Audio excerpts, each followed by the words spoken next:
So, mechanic hands. Now, when you think of mechanic hands, you think they're rough and they're always dirty, and you know we really do beat our hands up. We use them as hammers. We use them as screwdrivers. We use them as, you know, picking gaskets with our nails, and we use them in a way that we have calluses that are 3+ millimeters thick, and when we grab something, we usually grab a hold of it a little too tight because we really lost some feeling in the palm of our hand, so we really don't know how strong that is.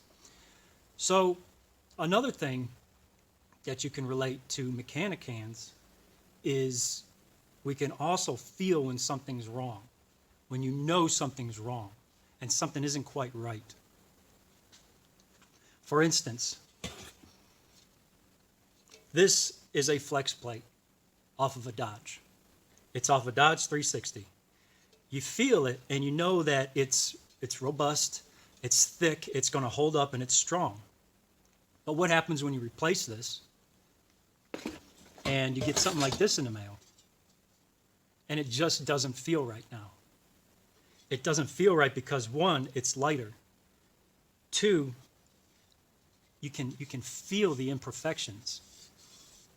My mom is an antique collector, and she used to look at a lot of antiques.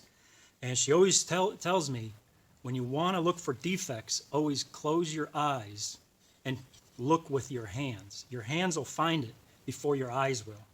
And she's so correct with that. So when I received this in the mail, in the box, I thought it was something else because I've got a bunch of stuff coming with for the No Name National truck. And when I unwrapped it and I saw that it was the flex plate, I said, okay, it looks right, but it doesn't feel right. So I went to go look further, and I see that this is a lot thinner than the original. And the weight difference is completely off. So I got to thinking to myself, I wonder how thin this is compared to the original. Well, let's find out. Zeroed out. I'm at 80 thou.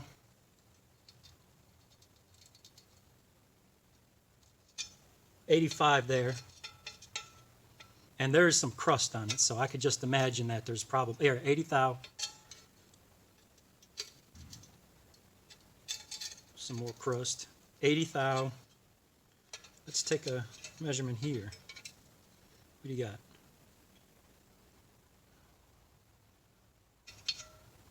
A whole tenth. So this feels heavier. It feels robust. It feels like it can take some flex and some torque.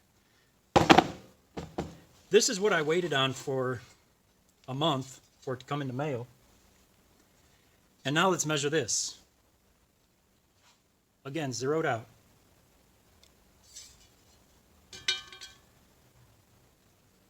30 thou.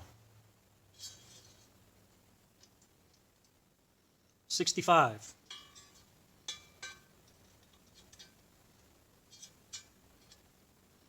65.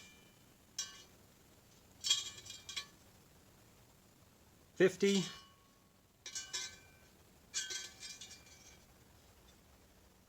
70. And you got 90. So that's the weight difference. Of course, this is going to weigh a little heavier because of that. But still, you can feel and you can hear the difference. See? So, and this one's still ringing, if you can hear that. And to balance it, they drilled more holes where the torque converter bolts up and where the windows are for the crank trigger.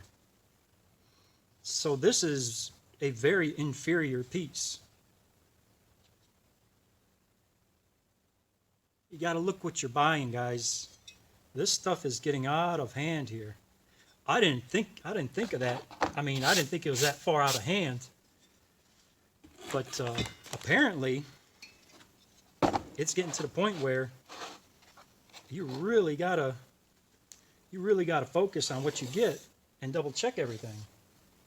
Now, I don't have time to be messing around with a new flywheel. Now what I have to do is I got to remove the weights and make this internally balanced myself.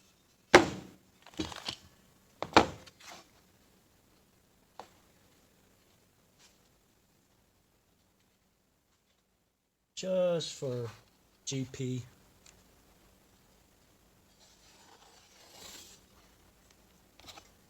It's a little bit off, not that much, but you can see and you can tell it's just not round. Yeah, there's some high spots and low spots. I don't know if you can see that in the camera, but so I'm going to get a hold of the seller and return this, and I'll be willing to bet they're just going to say keep it and they'll refund the money. That totally is bogus. I don't like that. It's just feeding into to more garbage being made. So I got my work ahead of me. I should have never waited for this. I should have just finished drilling this and knocking the weights off. And I was wrong. So I'm going to get to that and deal with this.